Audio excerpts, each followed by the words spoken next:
बड़ी बुहार रास्ता। रामायण में प्रतीक्षा किसने की? मैया शिवरी ने। मैया शिवरी भिलनी थी, भिलनी। शायद साल में कई एक आध बार नहा लेती थी।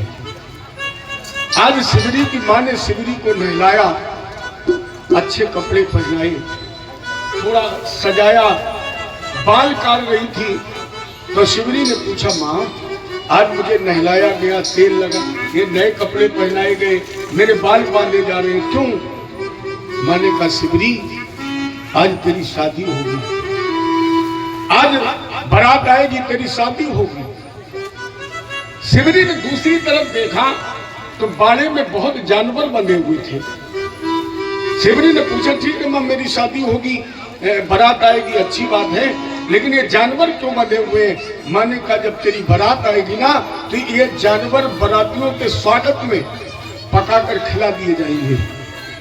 शिवरी ने कहा, वो शादी हमें थोड़ी करनी। यहाँ तैयारी होती रही और शिवरी ने चुपचाप अपना घर छोड़ दिया। दंडका क्षेत्र में मतंग ऋषि के आश्रम पर पहुंची। सीधे सीधे नहीं मिली, इसे भय था कि मैं भिल्ली हूं, पता नहीं मुझे स्वीकार करे या न करे। तो सुबह 4 बजे झाड़ू लगाती थी। जब मतंग ऋषि उठते थे तो रास्ता साफ दिखता था।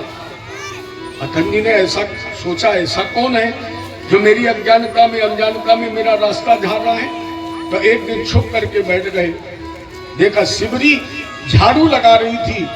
मतंग ऋषि ने कहा, जा शिवरी, तूने मेरी सेवा की है, इसलिए तेरे द्वारे एक दिन राम आएंगे। इतना कहकर मतंग ऋषि चले, लेकिन शिवरी कितनी गुरु भक्त थी, शिवरी ने मतंग से यह नहीं पूछा कि राम जी कब आएंगे। गुरु पर विश्वास था। गुरु ने कह दिया एक दिन गोविंद आएंगे, तो ये नहीं पूछा मंगल को आएंगे कि बुधवार को आएंगे, हाँ एक ना एक दिन राम आएंगे। उसे झाड़ू लगाने का अनुभव था, इसलिए रोज झाड़ू लगाती थी। मेरे राम आएंगे और उनके चरण बड़े कोमल हैं, नवकन्या लोचन कन्या मुख कर कन्या पद कंजारू, और ये पृथ्वी बड़ी कठोर है, कांटे बाटे पड़े, इसलिए झाड़ू लगाती थी। अरे शिवरी बुहार रास्ता, आएंगे राम जी। शिवरी बुहार रास्ता, आएंगे राम जी। शिवरी बुहार रास्ता,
रटते बीती रे उमरिया रामा रामा रटते रटते बीती रे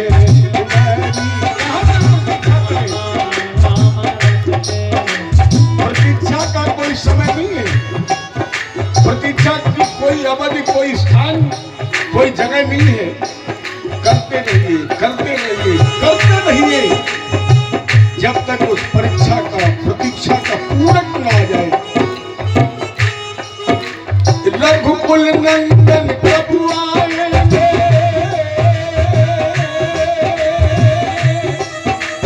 रघुकुल नंदन प्रभु आएंगे, हिलनी की झुमरिया राम राम रटते रटते बीती रे उमरिया राम राम रटते रटते बीती रे उमरिया राम राम रटते।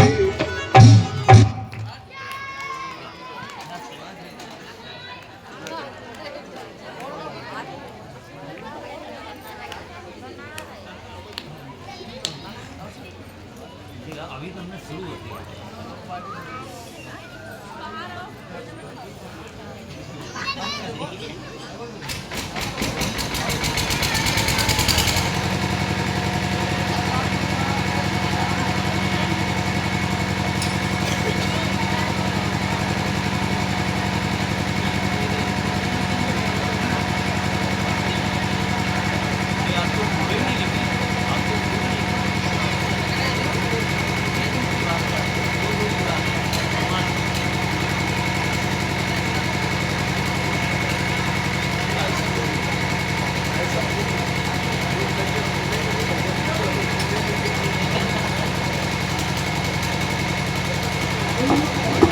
जय बोले कृष्ण भगवान की। देखो हमारे सहयोगी करे गुरु जी आज तो सूरज ही नहीं निकला, बड़ी सर्दी है, तो हमारा अपना भाव है। लोग कहते हम सुनेंगे नहीं, भगवान कहते हैं तो सुनने नहीं देंगे। ऐसा मौसम बना देंगे कि तुम चाहोगे तो भी नहीं सुन पाओगे, और सुनने वाले जितने हैं वो अभी भी सुन रहे हैं। जो नहीं भगवान बोले तो घर ही बैठो। आइए कुशल पर चर्चा हो रही तुम्हारी आपकी मानस की, और मैं आपसे निवेदन कर रहा था आप केवल इच्छा करिए, भगवान से मिलने की प्रतीक्षा करिए, उनकी ना तो परीक्षा करिए और न समीक्षा करिए। इसके बाद हमें निज धर्म पर चलना बताती रोज रामायण, सदा शुभाचरण करना सिखाती रोज रामायण।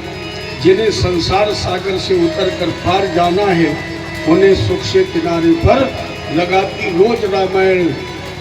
अब यहाँ एक बात और ध्यान देना, रामायण और महाभारत दो बहुत चर्चित ग्रंथ हैं, दो बहुत चर्चित ग्रंथ हैं। भागवत तो एक अंतिम सीढ़ी है, भागवत तो अंतिम विषय है। भागवत तो उसे सुननी चाहिए जो मरना नहीं चाहता है, भागवत उसे सुननी चाहिए जिसके दिमाग में भरा कब साहब लाद ले जाएंगे, या भागवत उसे सुननी चाहिए जो जीने की कला सीखना चाहता है, या जो मरने के भय से मुक्त होना चाहता है, उसे सुननी चाहिए। लेकिन रामायण और महाभारत दो चर्चित ग्रंथ हैं। रामायण कहाँ होती है और महाभारत कहाँ होती है? जहाँ पर भाई भाई पर बलिदान हो जाए वहाँ रामायण होती है, और जहाँ पर भाई भाई का हक मार ले वहाँ महाभारत होती है। महाभारत जहाँ भाई भाई का हक मारता है। रामायण पढ़ने से हमें आपको यही ज्ञान मिलता है। और इस राम कथा के बाद कथितो वंश विस्तारो भवतो सोम सूरयो राज्याम चो भय वंशानाम चरितम परमाद्भुतम अवतीर्य दुर्वंशे भगवान भूत भावन कृतवान्यान विश्वात्मा तानिनो बद विस्तरात। महाराज जी अब हमें केवल एक बात बताइए, देश काल समय और परिस्थिति के अनुसार कौन बोले अवतीर्ण यदुर्वंश। यदुवंश में भगवान का अवतार क्यों हुआ?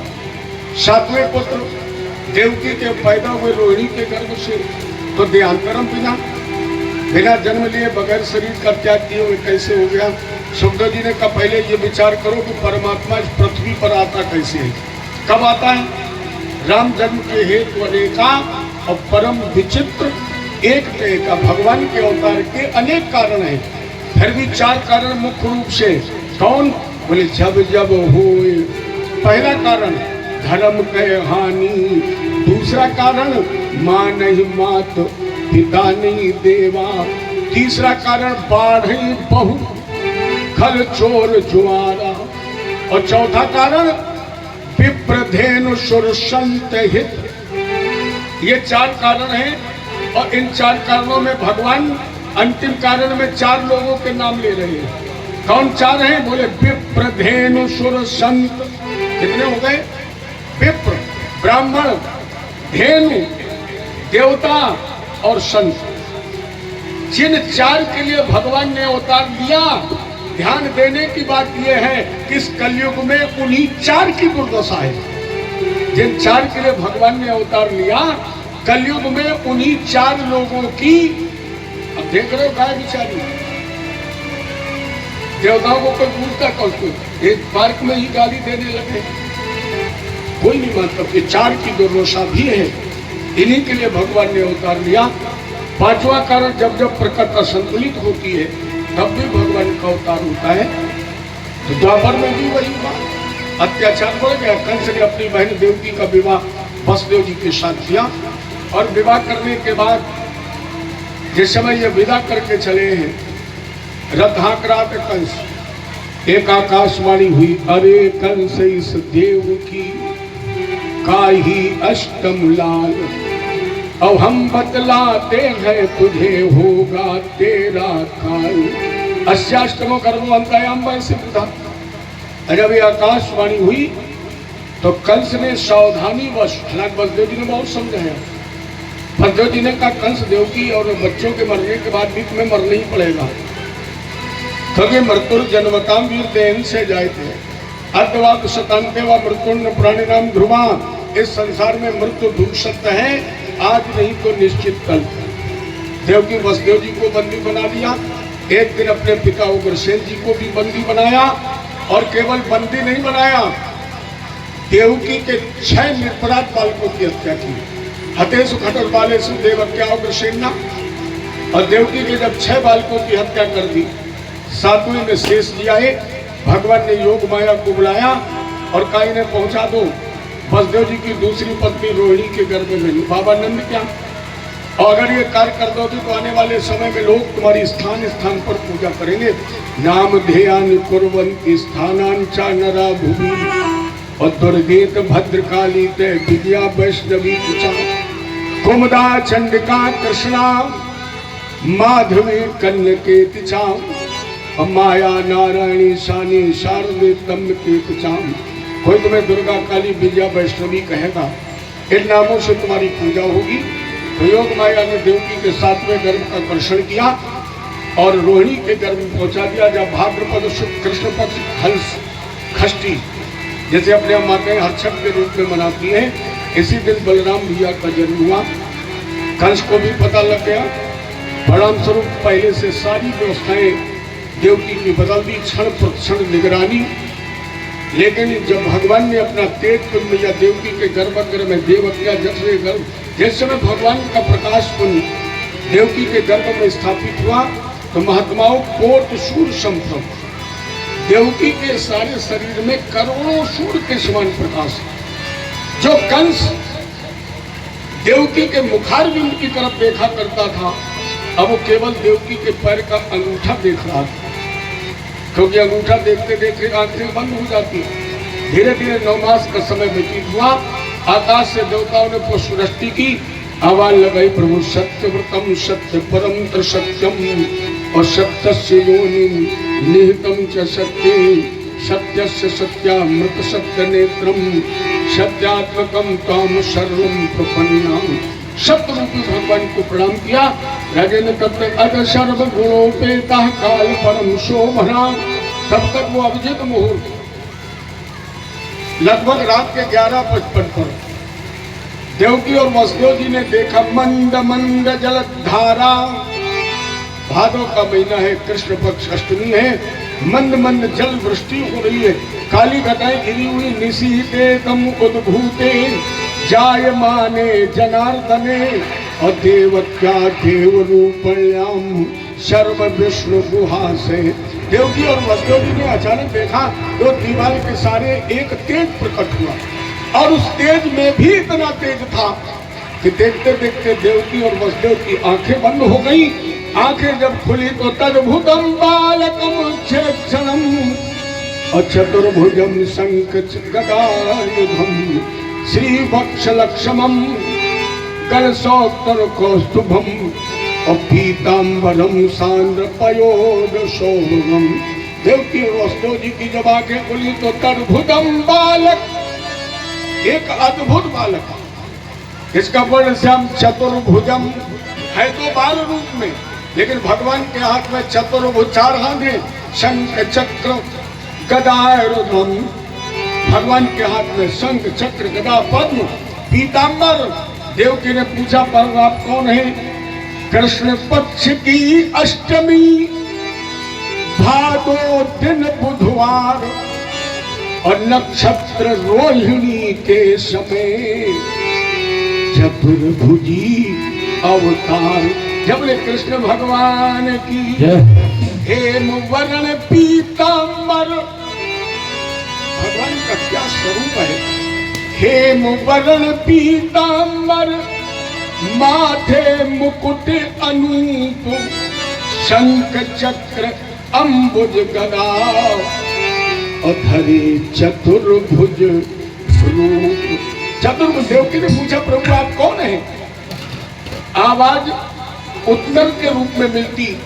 तब तक प्रकट ने कहा भैया जिनसे तुम पूछ रही हो जानती है कौन है?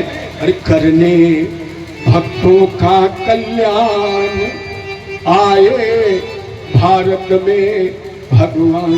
भैया जिनसे तुम पूछ रही हो ये कौन है? करने भक्तों का कल्याण आए भारत में भगवान। ज्योत बिंदु है रूप सुहाना हमने तुमको सच पहचाना बना कर के अपनी संतान आए भारत में भगवान। भैया करने भक्तों का कल्याण आए भारत में भगवान। इतना नहीं धरती पर वैकुंठ बनाने आया। क्यों? मैं कंसों का अभिमान मिटाने मानव से है देव बनाने। कंसों का अभिमान मिटाने और मानव से है देव बनाने। धरती पर वैकुंठ बनाने दे करके गीता का ज्ञान आए भारत में भगवान। भैया अगर फिर भी नहीं आपने पहचाना तो फिर सुनिए दूसरी बात। कौन? अरे तुम्हें पावन बनाने को। भैया तुम्हें पावन बनाने को स्वयं भगवान आए हैं। उठो अब नींद को त्यागो। भैया उठो अब नींद को त्यागो जगाने आप आए हैं। भगाओ पंचभूतों को जगाओ तेज अपने को। भगाओ पंचभूतों को जगाओ तेज अपने को। न आएगा ये फिर अवसर, न आएगा ये फिर अवसर बताने आप आए हैं। मैया तुम्हें पावन बनाने को स्वयं भगवान आए। मैं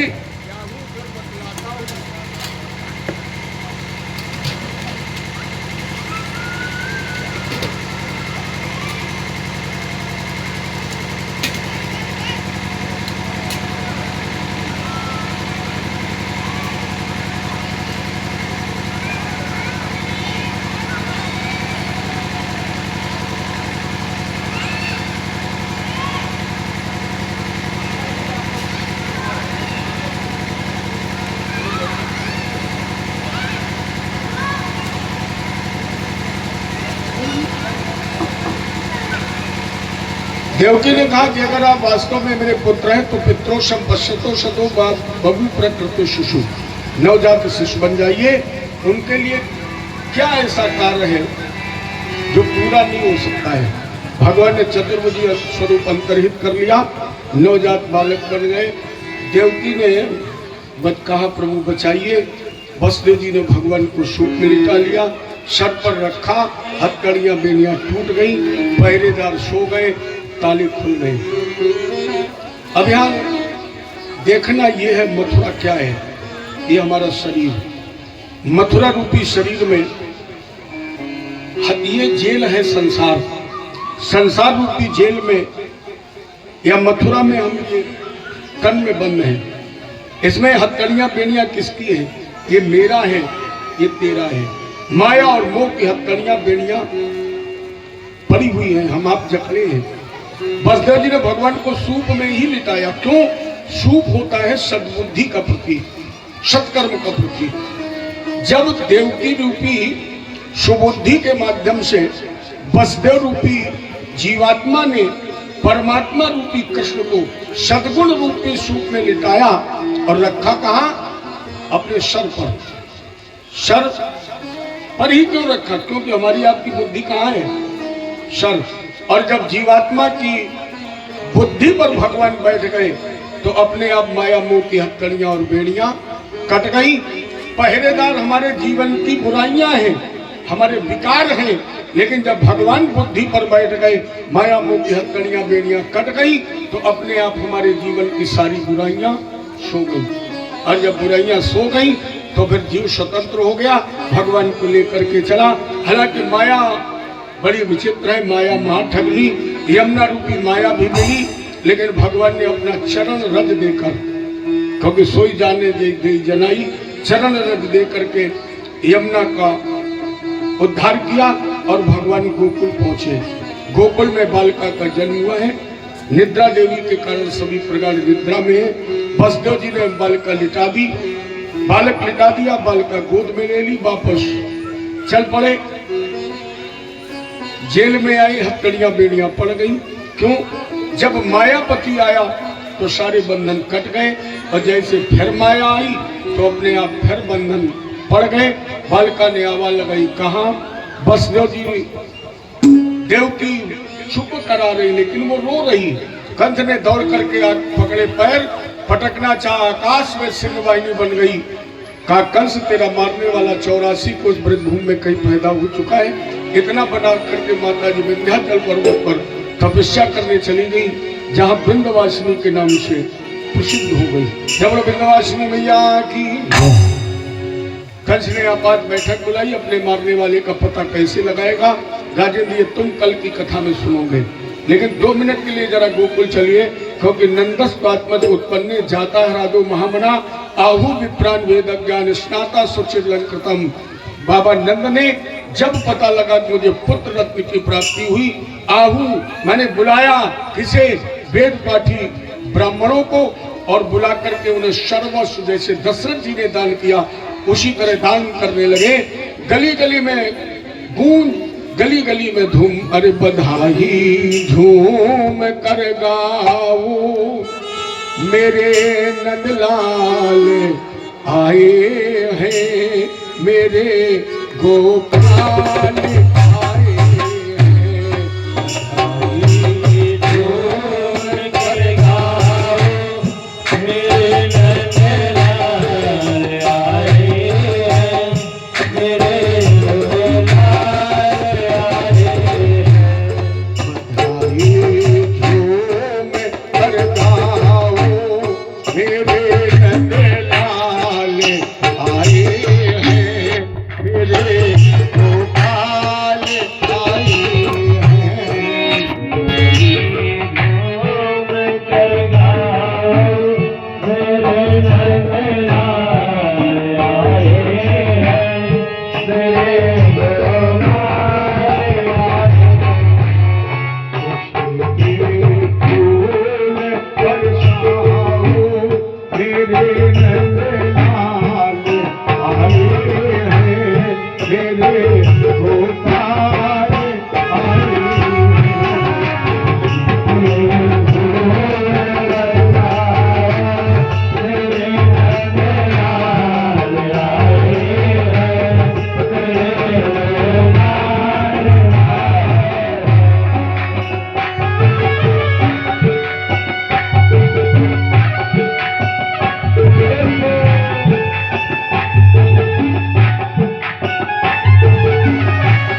भगवान की जय हो।